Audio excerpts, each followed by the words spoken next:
something that's a little bit off the subject, but it's very important to our research effort and involves solar as well. These are videos of flexible electronics coming from our Flexible Display Center in the research park. We are working on displays that are normally on the BlackBerry kind of device that are fragile, they're glass. We're talking about putting the same kind of displayed information, graphics, on a very flexible piece of material that you see in the video. You can bend it, you can put it in all different kinds of applications that you can't put regular glass in.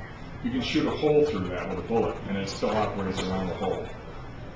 We are looking at ways in which those displays might be powered with solar, adding the solar feature to that display. It also shows that we have extreme research capabilities in terms of thin films, which are, as I mentioned, very important for the development of solar. Okay, next slide. This is a graphic depiction of what we call the solar supply chain. All of the things that I mentioned are along that supply chain. ASU is not just focused on one area of solar. We're focused on research from the material side all the way into the implementation side, where we look at the most optimum construction materials that might be able to take on solar properties, as we look at the entire span of possibilities for research and commercialization.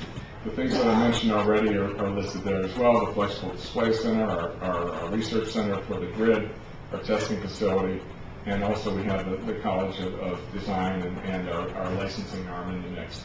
So what we do is we try to take a complete approach to the entire spectrum that's important to advancing solar in our state and our country. We've also organized ourselves around that theory so that we have walls breaking down all over the place within the university. We've got transdisciplinary efforts going on, particularly in this area, in renewable energy, which is broader than solar.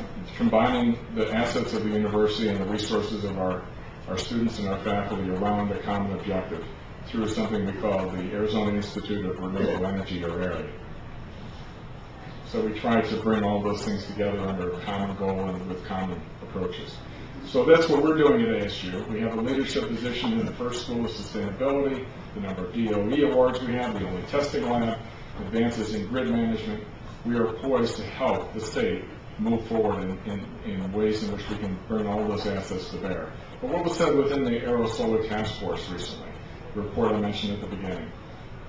Very briefly, let me tell you what the task force is all about. If you can hit the next slide. These are just some of the people that were on the task force. I had the honor of participating in the task force as well. Dr. Crow was our lead member within the task force. You see the industry leaders and government leaders that were already that were also a part of the task force. There were many others as well. This just gives you the idea that we had a broad brush approach to figuring out what to do to get solar power in that industry here in Arizona.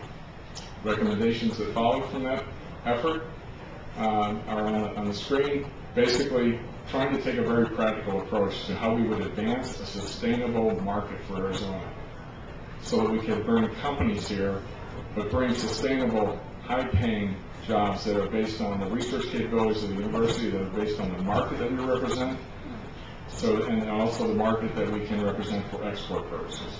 So we want to bring companies into the region, into our state, that recognize all of those things, so that we can build a market for utility-scale solar power, develop the sustainable market, as I mentioned, attract the solar power companies that we need to grow this industry here, and bring innovation and continue to innovate, so that the leadership position in solar that we represent now and hopefully can maintain and grow continues.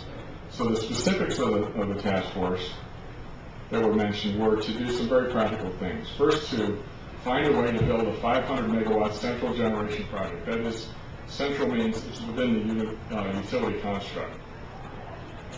Find a way to locate, perhaps down in the Yuma area where you saw that large orange circle at the bottom of the map of the state, and actually produce state-of-the-art pilot project. Find other ways to build 25 megawatts of distributed generation. That means, distributed means having the generation capability, equipment, located off the grid, and supplying power to people outside of the grid.